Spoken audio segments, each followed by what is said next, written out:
Hello, my name is Connie. I was born in Pretoria. I am from a typical South African Afrikaans family. I was the eldest of 4 daughters. In the early 60s, my dad had a business and he was doing fairly well. And then he had a bad business deal and we lost everything. We basically lost everything.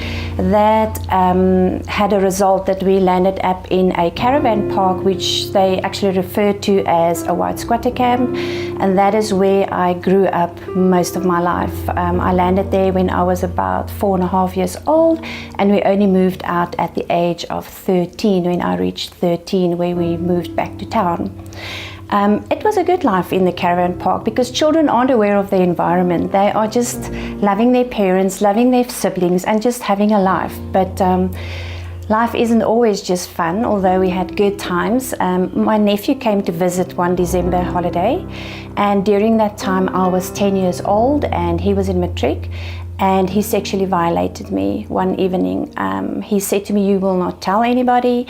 Nobody will believe you. I will say to them that you're lying, or I will come and kill your mother and your sisters." I then took his shame and made it my identity. So I never spoke about this. I never spoke about the sexual abuse to anybody. These things are really, really bad if you don't get any trauma counseling or any therapy for it. And in those years, there weren't even really therapists to talk to them. So what happened is I became a very, very difficult teenager, extremely rebellious, angry all the time, and very self-destructive. Did pick up eating habits, wrong eating habits, would not eat, starved myself, and just could not be able to look in the mirror at myself. You see yourself in little pieces, little fragments of yourself, because to you, you are his shame. Your identity is the shame that was put onto you. And at the age of 15, I met a young boy, and he was 19. He wanted to visit, but my father was very strict. He did not allow young men to visit us because he wanted to protect us. He didn't know what had already happened to me, that I've already lost my innocence. But my father said after a couple of months, yes, the guy can come and visit. So he visited, and he started putting pressure on me for a sexual relationship. I felt that I was not ready for that, but I made a promise that when I get 16, maybe we can look into it.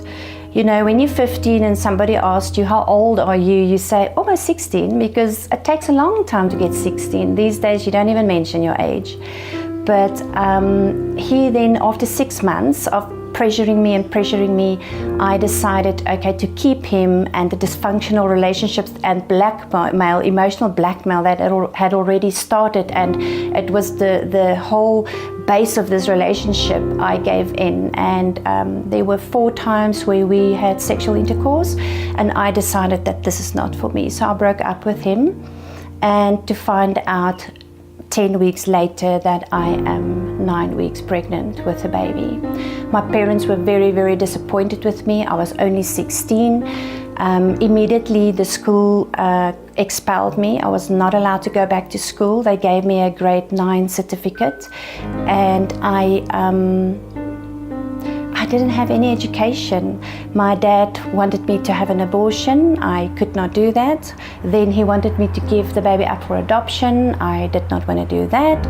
And eventually I was forced into marriage because that was the right thing to do in the 80s. You fix a wrong with a wrong. And I got married in the morning, and in the afternoon we had a party at my husband's house. I felt ill because I was pregnant, so I went and I lie down to sleep. And later that night I woke up realizing all the noise and music is gone, everything is quiet, and I was looking for a bridegroom because if I remember correctly, I got married. So I started walking down the passage and I heard noises, and when I opened the door I discovered that the bridegroom went on honeymoon, but he left the bride at home. 3 weeks into the marriage, a lot of physical abuse started, attacks and even rapes.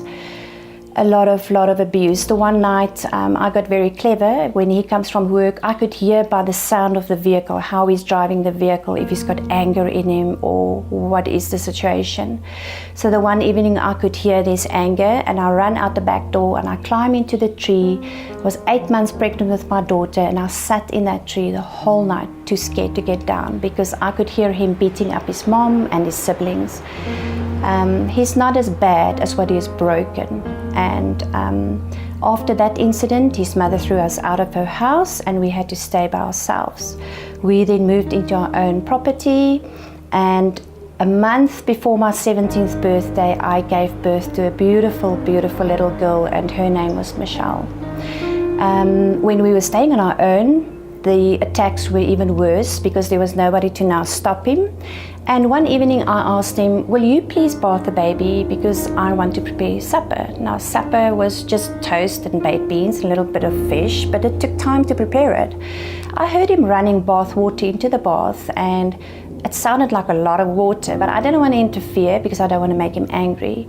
Then I heard the bathroom door closed, and I thought, whoa, that's a bit funny because we never close the bathroom when we bath the baby. And then I heard him giggle, and the giggle that I heard was really like a demonic sound, and I stormed into the bathroom and he was molesting the baby. So I then left him, and at the age of 18 I was a divorcee, and prior to that I was working at a clothing factory. And because I moved, I had to find a new job. So I then found a job in the SA Reserve Bank as a cleaning lady. It was 3 times the salary, it was a medical aid, and we got food at work. So it was really a good job. Although we were seen as the lowest of the lowest, the cleaning ladies, the perks were really very good, and I had to take care of my child. So I took that job, and I was working there for 3 years. And my youngest sister, who was 14 at the time, she dared me to do my matric. And me being a daring person, I like a dare and I like a challenge, I said to her, I will do it. And 11 days later, she passed away in a motor vehicle accident, and I kept my promise to her to do my matric. It took me 2 years. I did it over correspondence, and yay, I did it at the end of the day in celebration and honor of my little sister's promise that I made to her. When I got my matric, a new life opened for me. I went into the corporate world, and I found out in the corporate world it works much different than where I was in the utility business, because they used to call us the utility officers, the cleaning ladies. In the corporate world, I discovered if you want to climb the corporate ladder, you put on your high heels, your short skirt, and you go to work. And you climb that corporate ladder, killing all the people and all the girls along the way. You've got no friends, you just want to get to the top. And during that time, I met a man, and we fell in love, and we got married. We had a boy. He was a pastor's son. And 2 years into the marriage, he said to me, he doesn't want to be married, he's too young, it's not for him, and our backgrounds are too different. I'm from a very different background than him. He's from a very decent family, and I'm from the trailer park. So that was one of the reasons. He's also broken. But he then divorced me, and I was then left with 2 children. My daughter at the time was turning 11, and my baby was turning, I think, 1 year and a couple of months. He was still very small. All of a sudden, I'm a single mom, and I then embraced the rejection.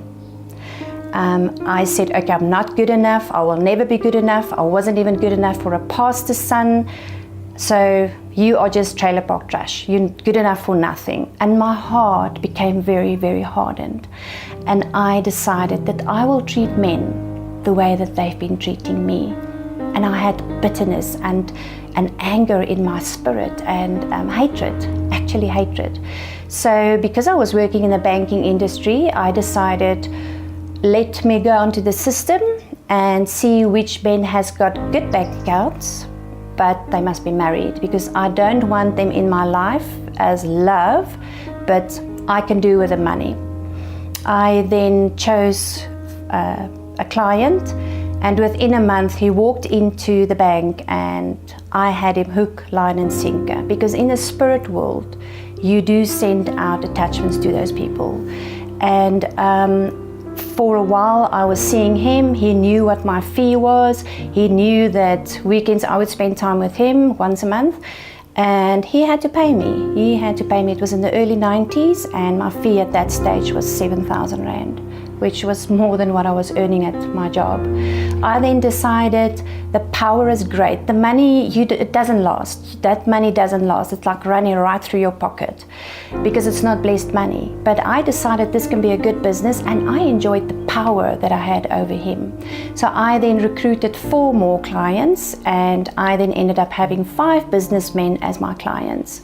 I bought a townhouse, I bought 2 vehicles, rings on every finger, chains along my neck, and earrings, and I just looked like a Christmas tree, and I thought I was just the best thing. But I was so empty inside. There was nothing inside. So empty.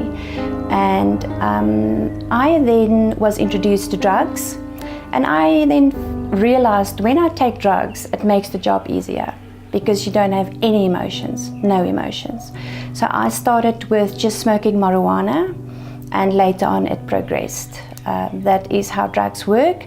For me, I had that first high, and for the next 12 years I was chasing the dragon to get that feeling of that first high again, which I never got. And I just had to keep on taking stronger and stronger drugs. In 2006, I was really at a very bad place in my life. I weighed only like 41 kilograms, which is 20 less than what I'm weighing now. And my skin was terrible, my teeth was terrible, my whole life was falling apart, although I was still working. And I then moved away to Johannesburg, and I became a gay woman living in a gay relationship, because I thought this is then what I have to be. So I walked away from the men and the money, looking for love in a gay relationship. And in 2006 I moved back to Pretoria, because I went through more abuse in the gay relationship than actually all the men. And on my return, my daughter was also at a very bad stage in her life. One evening I got a phone call that she tried to commit suicide. I then drove out to the place where she was staying, and it was too late when we got there. She was successful, she had killed herself. And that night my life changed. I thought about my whole life, and I realized I lost her 12 years prior to her passing away, because that is what drugs do. You're dead long before you've died. You're dead emotionally, and you miss so much with your family and your friends, because at the end nobody wants anything to do with you, and you go in hiding because drugs is a secret that you want to keep away from everybody. You think it's your own secret life, so it really steals from you. I then decided that I have really got to change my life. I can't continue this way. My life will never be the same. I still have a son, and I started praying to Jesus and asked him to help me. I then one night had an encounter with God, and he gave me beautiful scripture in the Word in Isaiah 43, where he says, "You are mine, I chose you." And I started a walk with the Lord on the 19th of February 2008. And my whole life turned around.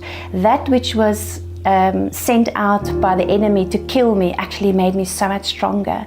It gave me new vision, it gave me new hope, it gave me new life. It was a new challenge to live in celebration of my daughter, and her name means sent from God. So I then got involved in prison ministry. I got an email the one day where they are looking for books for the library for the female prisoners in Pretoria, and I took all my Francine River books and I wrote messages in the front. And I said, "Lord, if I get one letter back, I know you want me in prison." Lo and behold, 4 months later, here comes a letter through the mail from a prisoner, and she says the book was fantastic, but the message in the front really made her day. And a purpose was born in my life. I realized I've got purpose. I then met with a team that took the books into the library, and I started going into prison. And it was just life-changing. What I learned there is nobody is too good to land there. Nobody is too bad to get out of there. And nobody is too far away that they can't be reached by the grace and the love of Jesus.